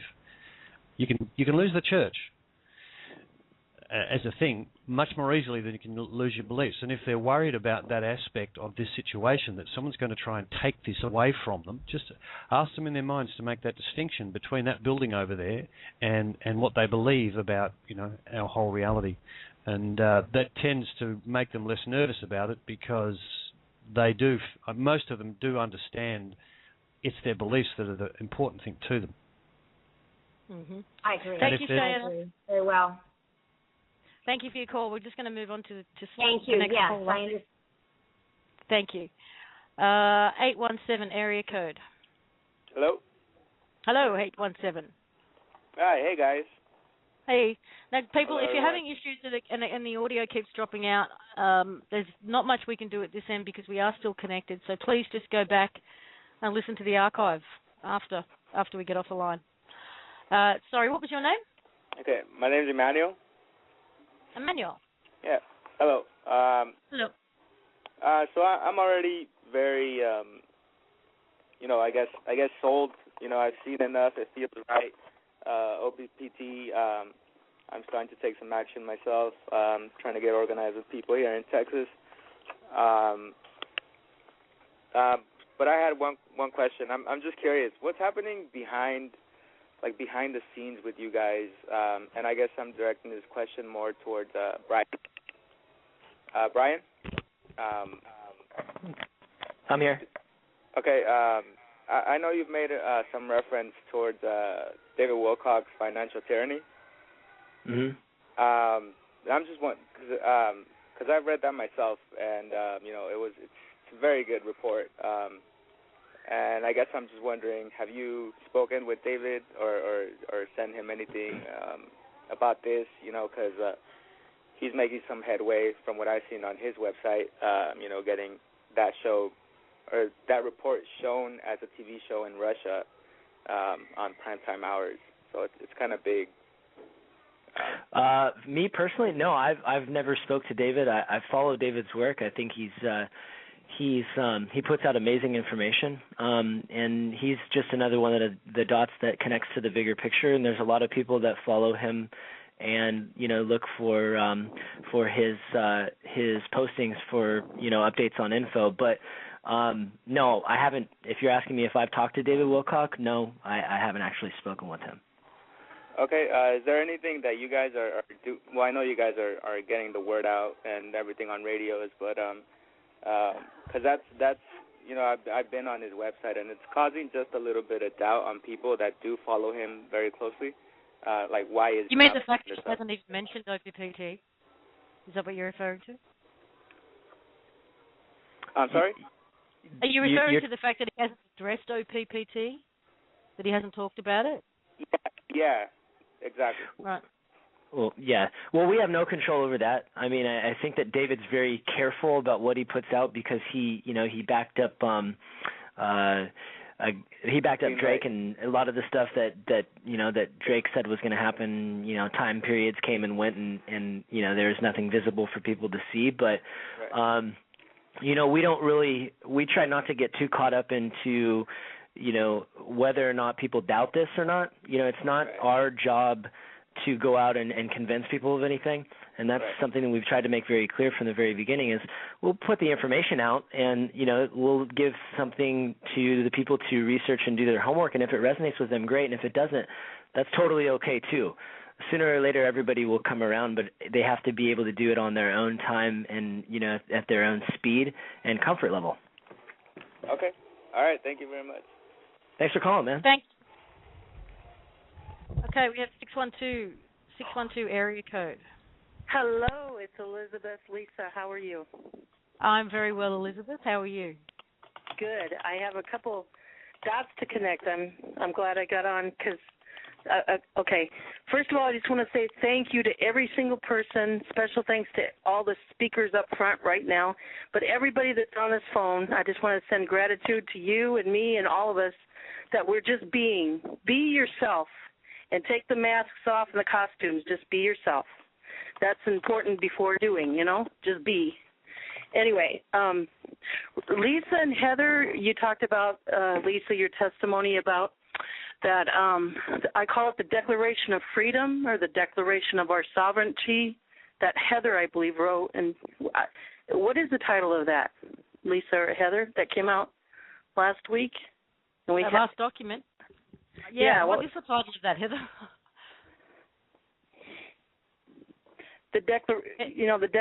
Yeah. There is no declaration of sovereignty. I don't use the word sovereignty. Okay. I think she's talking about the Declaration of Satisfaction. There it is. Oh, okay. The Declaration of Satisfaction. Okay. Yeah, okay. Lisa was talking about her testimony earlier that she read it and she felt more freer or whatever.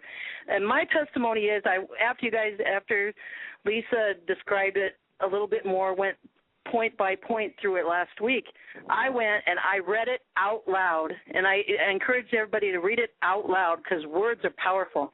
Ever since I read it out loud twice, oh my God, I feel so free. I mean, I can just see it and be it now, And then I just want to say, I think right before I stumbled onto OPPT, not by accident, and it was right at the beginning, American Kabuki and all that. I think it was right before that or right when it started, I had this lucid dream, and the guy that did the CVAC visualization will kind of go with this.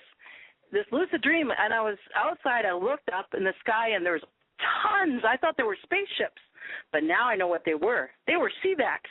There were tons of lucent bubbles, kind of looked like spaceships shaped, but those are the CVACs. I say, oh, my God. I looked up, and I was surprised. Oh, my God, how many of these are there? It was awesome. Anyway, and they were way up in the sky, not just, you know. Okay, and then regarding the Akashic records, I put 2 points together tonight, Heather. I know you guys talked about the other night, too, that there are like a pure set of Akashic or a second set of Akashic records. Way back when this all started, OPPT, there was a gal named, we did a 7-series call, Wake Up, Shift is Happening, on the intention of awakening our chakras with Deb. I don't remember her name. But anyway, one of those calls, that was on American Kabuki, advertised it. You remember, Brian? On one of those calls, a set of sisters from Canada came on, and they go into the Akashic records all the time. But anyway, within that week or so, they went in, and the elders told them there's this prayer they say to get into the Akashic records, but they went in, the elders told them, now they changed a few little words in this prayer. The elders told them of the Akashic records that this is the new paradigm shift prayer to enter into the Akashic records. So that goes with what Heather says about this. And if I can give that blog page, can I do that? Yeah, it's sure. Okay, it's called Okay, it's called, the Akashic Records of the New Paradigm .blogspot.ca and then a / The Akashic Records of the New Paradigm .blogspot.ca / And so thank you guys. And one more thing, Lisa, I got to the chat room last night, but I can't find the link to the chat room tonight. Where can we find the link to the chat room for Monday call and Tuesday's call, please? Well, on Monday's call, you go to freedomreigns.us, and there's the chat room there. But for Tuesday's call, it should be right there on the Blog Talk page if you just scroll down. Yeah, I did that. Refresh the page. It should be there. What does it look like, and how? It just looks like the same, very much the same as the chat room you'd find on Freedom Reigns. Yeah, I can't find it anywhere. It's weird. Maybe I'm looking wrong. But anyway, thank you so much. I got all my beans out tonight, so thank you guys. Love you all. Thanks, Elizabeth. Yeah. Okay. Area code 970. Hello. Hello. What was your name? Oh, hello. Hi. How are you guys? Very good. Okay. So, all right. What's your name, sorry? So, it's hello? Katie. Katie. Hello? Oh, hey. Yes. Hi. Okay. So, about the CVACs, I'm glad that Heather's here, and I've sent you a couple of emails, but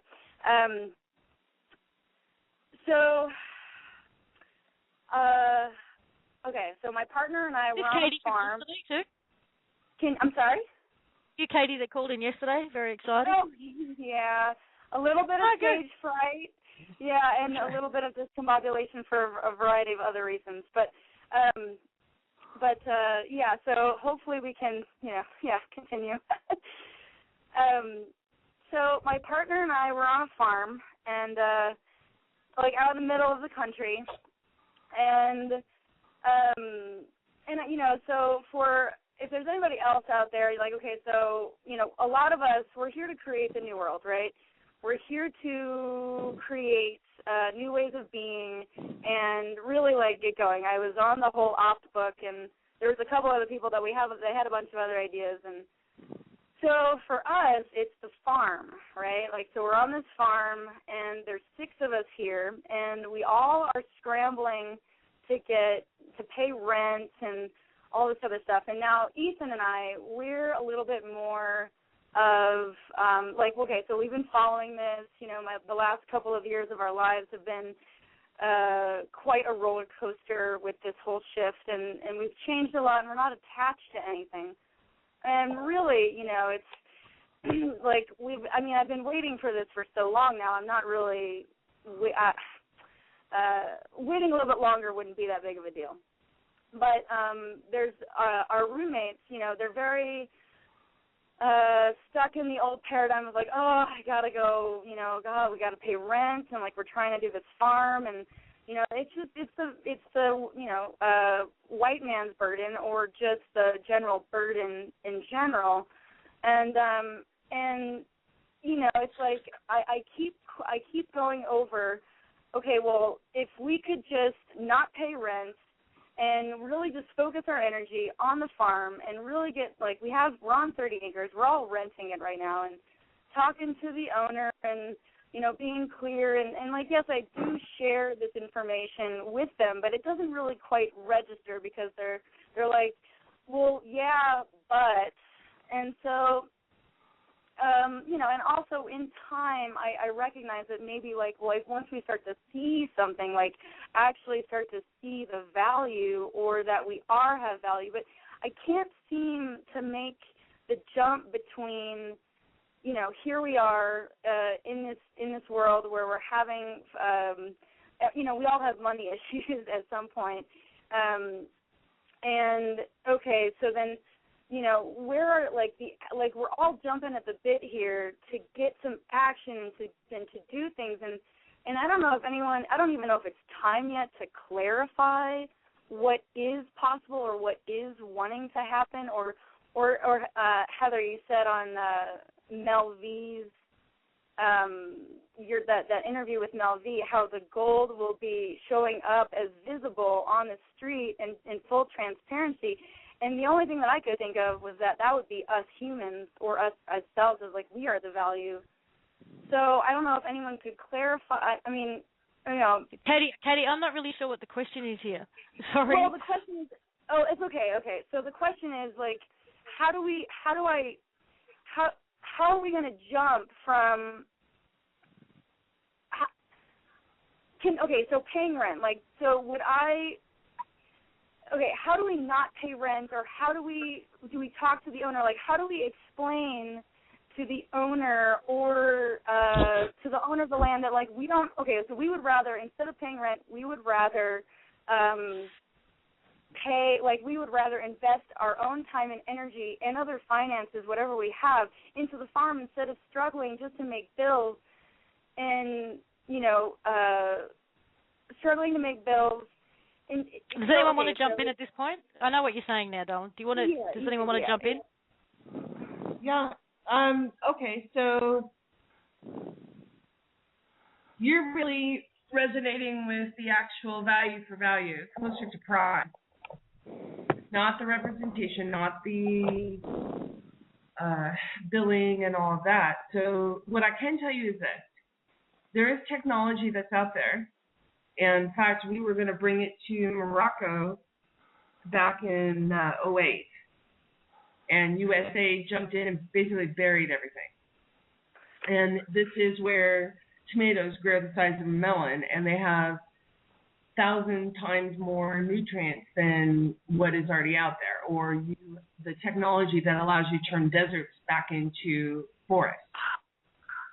You know, this kind of technology, and that's just, I mean, that's nothing as far as what's in the barrel, so to speak, but these are things that people who really resonate with the land and want to work the land, want to work with the land, you end up having so much different technologies to look at and decide what you want to do, how you want to co-create.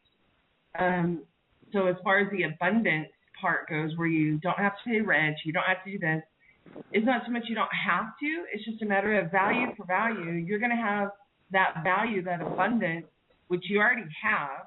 It's just a matter of actually now transferring that value over to here so that you can help that farmer who supposedly has to pay a mortgage, and yet that farmer is going to be receiving data in a way that is triggered for him, which he set up, to where he finally understands, wait a minute, I don't have a debt because can't even show me they made a loan. I mean, everyone's got their own triggers.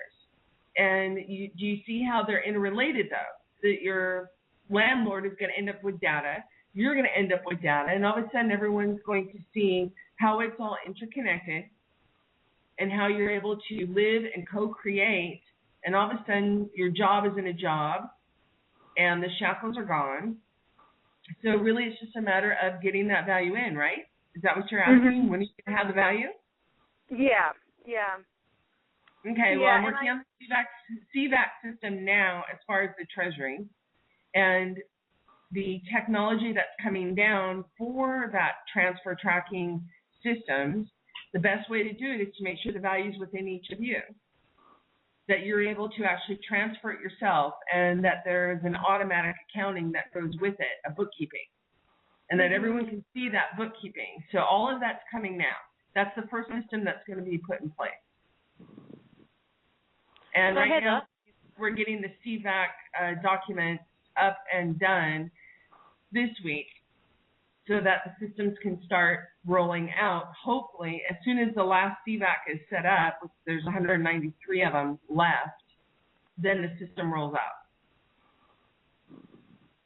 So, Heather, just to clarify, the system that allows people to get access to their value and transfer that value between individuals is being worked on as we speak. It already exists. Yep. So it's just a matter of getting the CVAC paperwork in and done, and those protocols and instructions are being prepared right now. Yes. And the way, correct me here, but the way I see it, I mean, people keep latching onto this $5 billion or $10 billion amount that gets mentioned. So the way I see it, it's a system where everything is already prepaid. You know, it's like that's what the old system owed us that stole from us, you could say. So if that's been taken back, and now it's sitting there in an account, like a credit account for us. It's so that everything is essentially prepaid. Yeah, basically everything's prepaid, and then you can use it to invest in co-creating future value, which actually becomes present value because it keeps getting reinvested in the now. Yeah. So it's not about going out there and earning or creating value that you can then use. It's already there. Yeah, the value's already there, and you're just mixing it with the energy that you have now, which is, you know, they say there's no past, no past and no future. It's just the present. Well, this is a very good example of how that works. We have this value, which was taken a while ago. You're taking that and you're mixing it with your energy now, and you're creating something that actually will keep producing exponentially and perpetually into the future. But you'll keep changing it in the now as you go. The more data that you get, the more experiences that you have. Now, guys, we've only got 3 more minutes left online. We can go a few minutes over. I don't know when Blog Talk will cut us off.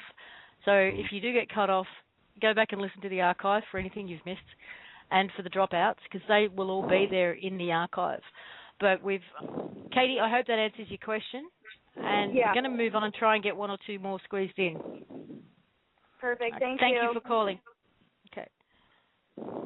We've got area code 703. Area code 703? Yes. Hi. Yes. Hi, what was your name? Hi, I'm Paige. Hi, Paige. Hi there. I just wanted to, first of all, when you guys first started the show, I think it was Brian that was talking about the database that he's building, and he said that he was coming up with something called OPPT, taking names. And I just came up with an idea that a good name for it would be a Treason tracker. A Treason tracker? Yeah. I'm sure Brian would like that, actually. So, yeah, I mean, that's what it's all about, right? So, and the other thing that I wanted to say is that one wonderful thing about this is for those who are awake, a really lonely position to be in.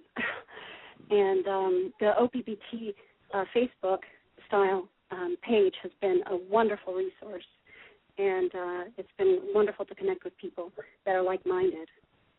So that's all I really wanted to say. You're welcome. More than welcome. And thank you. I appreciate it. Thank you. Okay, we'll try and squeeze another one in. Area code 661. Area code 661. Sorry, no. Yes. Hello. Yes. Hi, it's Sharon calling. I'm from Canada. Hi, Sharon. And, Canada. hi there. I just really wanted to thank you guys for bringing this information out. But having worked with people for a lot of years now, helping them see that there is an enslavement program, one of the things that was really evident is that the whole enslavement program is at the mental concept. And to help people understand what this transition and transformation is they have to know where they are before they can see where they want to go. And so a lot of the questions are just absolutely amazing, and so are your responses. But there's a real fear of people wanting to be solely responsible, because that was part of the matrix of the fear instilling it in us, and that we should be dependent. And so everything's filtered through the mental self, which really was, the part that's being enslaved. And understanding from the eternal heart, if we're trying to do that through our mind, there's going to be a disconnect. So I just wanted to offer that being in the eternal heart is an experience, and it's an existence as who I be. And it's not an easy transition to make it there, but as Heather and all of you keep reiterating, it's with the heart, it's what resonates. And what helps people who aren't what we perceive to be fully awake yet or understanding yet is to ask them questions, as Bob was saying a while ago. Just ask them questions about how they feel about the current, and ask them questions about where would they like to go, because what we'll often do is present our conclusions of our experience here as the resonance, and that's really not it. I mean, we know the natives didn't see the Columbus ships coming because they'd never seen a ship before. So this is a wonderful journey. I just wanted to thank all of you so much for bringing this to the forefront so everyone can experience it, talk about it, and that energy itself is supporting this transition exponentially. So thank you guys so much. Thank you, Sharon. Okay, we're going to take one more. His name is Prince, I believe. Flo. I've made it. Here I am. You made it. Ladies and gentlemen, I appreciate you for allowing me to get on. Let me be quick. I'm homeless. I live in a shelter, and I want to set up my building as like a beginning frameworks of a CVAC. I want to just break down the entire structure of my building with having DHS come in and tell us who's supposed to be here and why, having us go and do all these work experience programs to pay for our food stamps and things like that. I want to be able to just start this system, get in touch with the people across the planet who are in on this, and just start this flow of energy into this building where there's just people who have no luck in life at all because there's no hope for them. We are people in here stuck on disability. People have just the worst problems, and they're just debilitated. I want to move this forward as fast and as poignant as possible. I want it to be a strong change. I don't want it to be a scared change. I feel like a lot of people are fearful about this, and I want people to be empowered. You understand me? I've been living this way for way too long for it to come up now and people try to be afraid of it, because this is my passion. You understand me? This is my love for this life I live. I give freely all day, every day. And when I see somebody else giving, I say, thank you for giving and thank you for being. You know, I've done this for years. This whole wake-up has just been a long time coming for everyone. And, yes, I heard someone say earlier that the change in the 2012, the shift, the whatever, it happened in a way that no one ever saw it coming. It blindsided us at the side of our head. You know what I mean? So everyone is here. Everyone is ready to move forward. I can hear us all. I can see us all here. But I just want to know how I can move this forward and how I can put my authority down and say, this is it. Get out of our building and give us back our life. Thank you so much.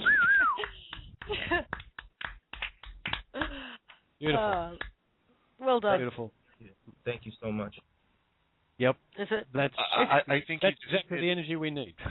I was cold a minute ago. Now I'm burning up. I can take this jacket off now. I'm sitting outside of someone's house. I know I'm probably being loud, but I'm ready for this. You know, I want to get this meetup started. I'll go anywhere. Anyone is in New York City right now, I can meet up with you right now and talk about this. I'm ready. You understand me? If there's another blog site going on, another radio station, let's talk about this more. I'm ready. I have to tell you that Dee just said to give you the message that she loves you. Dee from Removing the Shackles. You sound like her kind of guy. I think she wants to lend you her Arctic and boots. Heather, do you want to talk to Prince? Yeah, well, Prince, you're asking what you can. You're asking what can you do? You want to hook up with all these people? You just hooked up with a lot of people, and you just showed them what you be, and the energy is phenomenal. Your being is in the face. So I would suspect at this point, Prince needs to get his own. On what? His way. Where to go? Cut out. And Prince needs to get his own what? Oh God. Oh God. Oh no. I think Prince what she was going to say was to get his own paperwork done. So please keep an eye out for the paperwork to actually become directly involved as public servants in the CVAC branches. I've been passing them out all day. I passed out like 20 copies today. Beautiful. No, not the courtesy notice. Though that's not what he's talking about. Oh, wow. Okay, so now I'm on. No, I'm saying there's paperwork coming that will allow you to actually, the process is called bonding into being a public servant inside a branch of CVAC. It's an organised branch to do things for other people. It sounds like where you need to be. Yes, sir. Indeed. So it is coming, and for some reason Heather dropped off right at that point, which is very unfortunate. But not unexpected. Thank you. I really want to thank you for calling in because your passion was palpable. Is palpable. Thank you. And where are you located, Prince? I'm in New York. In New York City on Fordham Road on the Grand Concourse. If anybody's available out there, if anybody can hear me, FlowFocus, FLOFOKUZ @gmail.com. You can find me on the entire internet. My name is FlowFocus, FLOFOKUZ. You can Google that and find me. Hit me up any way you can. Let's talk about this. Let's move forward. Everyone, let's go. And why don't you try either going to meetup.com and getting a meetup started in your area, or putting up some notices in the local cafes and things like that, and see if you can't get a group together to work with. I just want to get everything in order. I want to get all of this information streamlined so that I can make like literally a curriculum over it and just start teaching people how to go out and enforce their desires. I mean, you know, their manifestation of their energy across the world. Heather, you back? Yeah, I'm back. Prince, you're awesome. Thank you. That's what I said when I listened to you yesterday. I was like, you are just a beyond belief angel. I love you guys. Now, you cut out right when you said, I think Angel needs to get a... And that's when you cut out. Oh, I think Prince... Yes. I think Prince is going to be, and he's going to be an energy that really is a trigger for a lot of others. So Prince, thank you, and keep doing. There are tools that are out there. We'll keep them transparent, for all, so that they know what resonates with them. So just hook up wherever you feel it resonates with you, and meanwhile, more tools are on the way. I need to have authority. You see what I'm saying? I need to be able to have these people understand that they don't have to listen to this old system anymore. I pull dollars out of my pockets and tell them this is gone. This is an illusion now. All right? We need to work under a new system. But they're like, oh, what about this and this country that and oh, communism. And I'm like, bro, stop. You know what I mean? This is what do you want? Tell me and write it down and let's move forward. You see what I'm saying? Like, that's the kind of like authority I need, but I want them to be able to look at it with plain words or some video. You know, I've been visualizing these animations and things like that, like the guy who did the CVAC visualization. I love that. That's exactly how it should be. I mean, that's exactly how the government should replace itself. You see what I'm saying? We need to be in charge of everything at the highest level, but the way that I look at it is that it's going to kind of be like Like okay, so I have a building, I have a CVAC, right, and anyone anywhere can come in and just say, okay, I need a room, or I need this or that, like you guys were saying, go in, walk in, take it, and go, right? But I know that there's fear of how to register and all of this and that, and how we can actually say this is our authority, hold it in front of somebody's face, something that they can touch and feel, something that they can say, oh, this is it, okay, okay, here we go. Prince? Yeah. I would just change one word. Mm-hmm. Authority. Change authority to service. Service. Okay? That's the word that people understand, though, you see. So I want them to understand that the change of the paradigm is from authority to service. Correct? Correct. Well, then be that service. Okay. I don't have any resources. I'm homeless, and I'm under a system where I really have to be in certain places at certain times for whatever reason. They're giving me food stamps, on a card, and it's like I can't, be everywhere at once, and I can't do everything all at once. So, I want to either be out of the system or, something. I need to be able to work. The tools that you need are coming to you. And actually, you have a great one. It's your voice, the vehicle of your voice with your energy standing there. I can't remember what fear feels like pretty much anymore.